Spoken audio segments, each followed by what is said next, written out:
The Q6 e-tron is the latest electric vehicle from Audi that neatly slots in between the smaller Q4 and the larger Q8, which is now discontinued here in Canada. This one is roughly the size of the Q5, X3, GLC, and so on, but in electric form. So it's a pretty important car. So does that mean that Audi created a winner with this, or is it a lemon? Let's go for a drive and find out.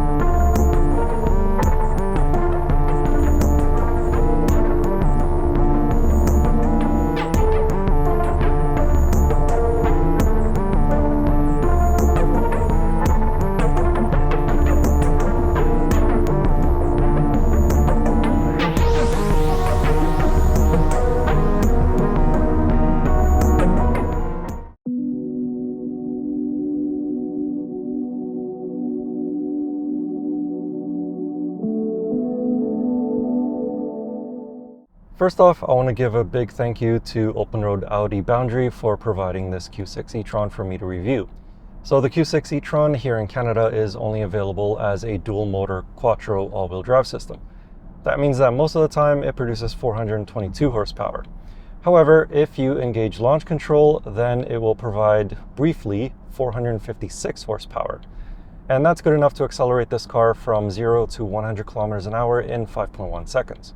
Of course, like all electric vehicles, the acceleration is snappy and the throttle is very responsive every time that you put your foot down.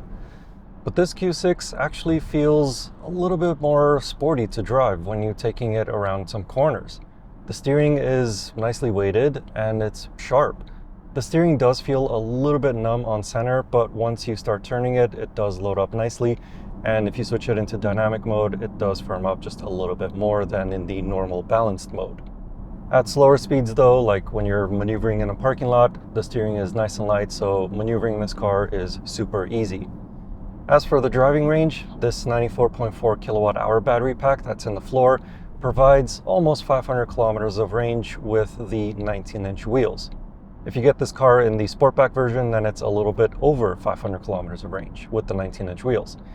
This particular demo car has the larger 20-inch wheels, which still look a little bit small because the tires are so thick, but with the 20-inch wheels, range drops down to 475 kilometers.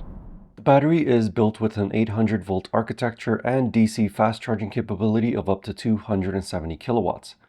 The switch to 800 volts allows for faster charging for longer periods with less heat buildup. At the maximum rate, the Q6 e-tron's battery can be recharged from 10% to 80% in about 20 minutes under optimal conditions. From an AC charger, the Q6 e-tron can accept 11 kilowatts of power. Eventually, Audi will adopt the NACS plug, which is what Tesla uses. Also, there is a charge port on either side of the car, but only the driver's side has the DC fast charging CCS port. Much like other EVs, it does have different regenerative braking modes, which you can adjust using the paddles on the steering wheel, or you can use the one pedal mode and you can engage it by selecting B on the center console gear selector. And the one pedal mode is really well calibrated, it's very smooth to use. There's also an auto regen braking mode that continuously adjusts based on the driving dynamics and what the vehicle ahead of the Q6 is doing. So if it slows down, more regen force is applied. If it stays at a constant speed, there's almost no regen force. As for the physical brakes, they provide a lot of stopping force when you need to use them. Most of the time, the braking is done by the electric motors through regenerative braking, but if you have that system turned off, the front 4-piston brake calipers provide the bulk of the stopping force. The brake pedal feels firm at all times and provides good resistance and feedback to your foot in any braking situation.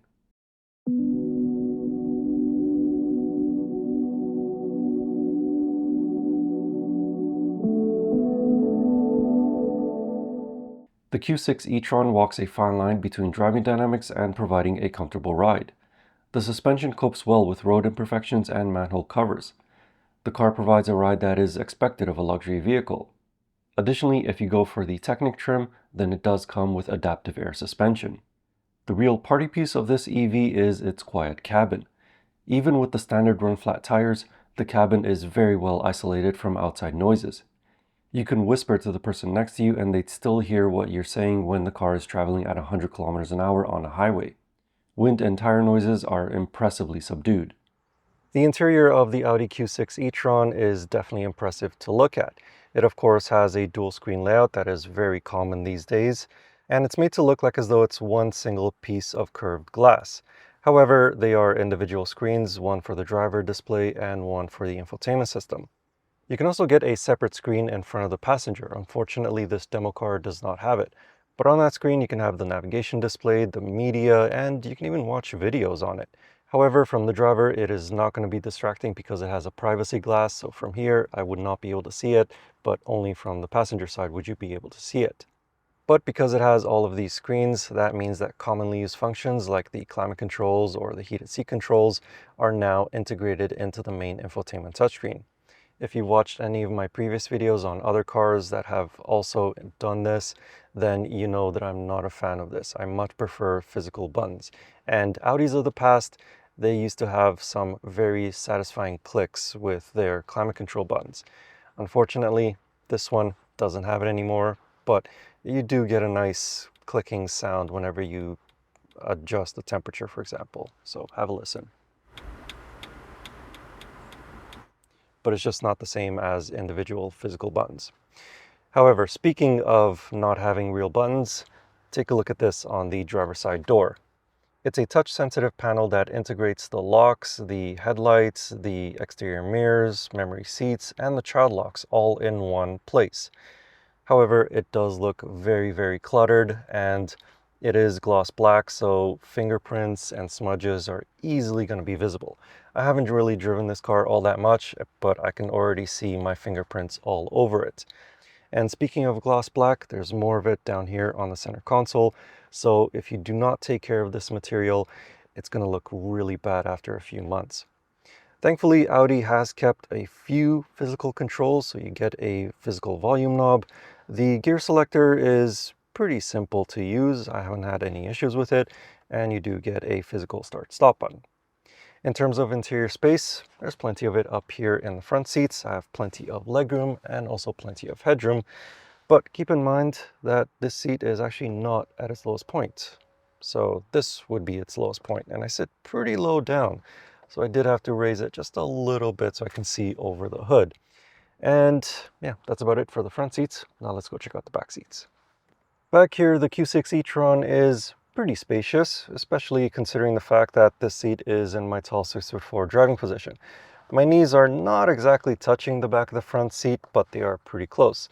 And I also have plenty of space for my feet, but the seat is not quite all the way to its lowest position. However, the back of this front seat where your knees actually touch it is made out of hard plastic and not soft leather like the upper portion of it. As for headroom, my hair is pretty close to the headliner, but it's not actually touching. In the center seat, the floor is pretty much flat, and you do get heated seats on the outboard positions, that is, and you also get a separate climate zone back here. However, all of these controls are touch sensitive. They're not individual buttons. The only individual buttons that you get back here are for the door locks, which is surprising to see door locks in the back seats. But anyway, you get those as well as the window control switch. In the trunk, the Q6 e-tron has 855 liters of cargo space, which is roughly 125 liters more than the Audi Q5. With the rear seats folded, cargo volume increases to 1,705 liters. Under the hood, the Q6 e-tron has a small frunk with 64 liters of space.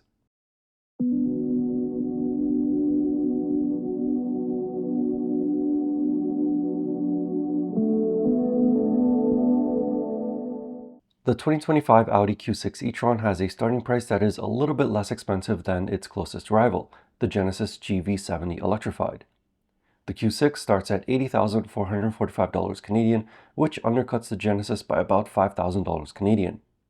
But moving up to the top Technic trim will increase the price by $9,000 to $89,495 Canadian, plus any options that you may want to add on to it. Some of these options include a Bang & Olufsen 3D sound system with headrest speakers, carbon fiber mirror housings, various 20-inch wheels, and an S-Line interior in black or gray. Of course, these are on top of the gadgets that are already included as part of the top spec Technic trim. The Q6 e-tron also comes equipped with a 3-zone automatic climate control system, heated seats in all 4 corners of the car along with a heated steering wheel, power adjustable steering column, a wireless phone charging pad, a panoramic sunroof, a power liftgate, and an augmented reality head-up display. This HUD previews upcoming traffic speed changes, provides turn-by-turn navigation instructions, and can overlay road lines in red when it detects a car straying too close to the edges. Unfortunately, all of these functions are only visible when you're driving, so it was impossible for me to grab video clips of these functions. As for the exterior design, the 2025 Audi Q6 e-tron is one of the better looking electric SUVs on the market right now. The rear of the SUV isn't particularly exciting as it looks like a Q5 but without the exhaust pipes. It's the front that really looks great, especially in this white with the contrasting black trim pieces. Upgrading to the progressive trim adds digital LED daytime running lights, and on the Technic trim, you can choose from 6 or 7 different designs that can be projected on these DRLs. I'm not sure why though this option is not available on the progressive trim, as I would assume it's just a software update. But either way, it's a cool feature. In the end, the Audi Q6 e-tron delivers on what you'd expect from a luxury EV. It's quiet, it's comfortable, easy to drive, good range, snappy acceleration, and full of the latest tech. But those touch-sensitive controls and all of those screens might not be for everyone. So if you don't like those, then perhaps the Genesis GV70 Electrified might be a better option for you. However, this is a great luxury EV for the size of a Q5 roughly. If you'd like to know more about this Audi Q6 e-tron, I have a more detailed written review of it over on my website. You can find that link in the video description or click on the pop-up banner right up here. And as always, I will see you in the next car, truck, or most likely another SUV. Anyway, thank you for watching. I hope you enjoyed the video and see you in the next one.